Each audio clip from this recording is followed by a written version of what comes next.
રાજકોટમાં શિક્ષણ, સંસ્કાર, સેવાની ત્રિવિધ પ્રવૃત્તિ કરતું પ્રજ્ઞા એજ્યુકેશન એન્ડ ચેરિટેબલ ટ્રસ્ટ અનાથ તેમજ ઝૂંપડપટ્ટીના બાળકોના બહુમુખી વિકાસ, વૃદ્ધાશ્રમના વૃદ્ધોના જીવનમાં આનંદના રંગ પૂરવાનો 22 વર્ષથી ચાલતો અનોખો સેવાયજ્ઞ.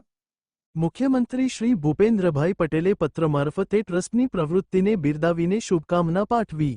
ઉદ્યોગ, ઇનોવેશન, ખાણીપીણીની સાથે સાથે રાજકોટ સમાજ સેવા ક્ષેત્રે પણ એટલું જ અગ્રેસર છે.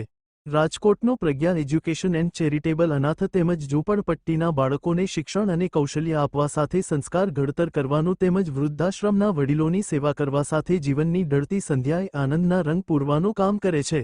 છેલ્લા 22 વર્ષથી ચાલતી સંસ્થાની સેવાકીય પ્રવૃત્તિઓની સુવાસ ચોમેર પ્રસરી છે અને મુખ્યમંત્રી શ્રી ભૂપેન્દ્રભાઈ પટેલે તેની નોંધ લઈને તેમને પત્ર મારફતે વિશેષ શુભકામનાઓ પાઠવી છે.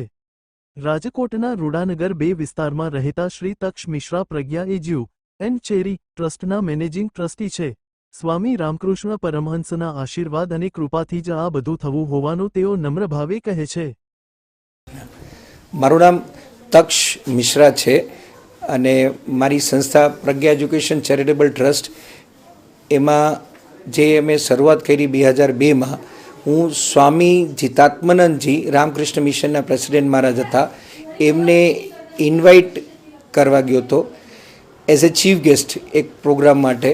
તો મારા અંદર આ કામની આવડત છે કે હું આ કરી શકીશ એ એમને જોઈને મને કીધું. અને પછી રામકૃષ્ણ મિશનની જે ફિલોસોફી છે, ઠાકુરનું અધ્યયન કર્યું, એમાં હું જોડાણો અને એ ફિલોસોફી પ્રમાણે જ અમે કામ કરવાનું ચાલુ કર્યું.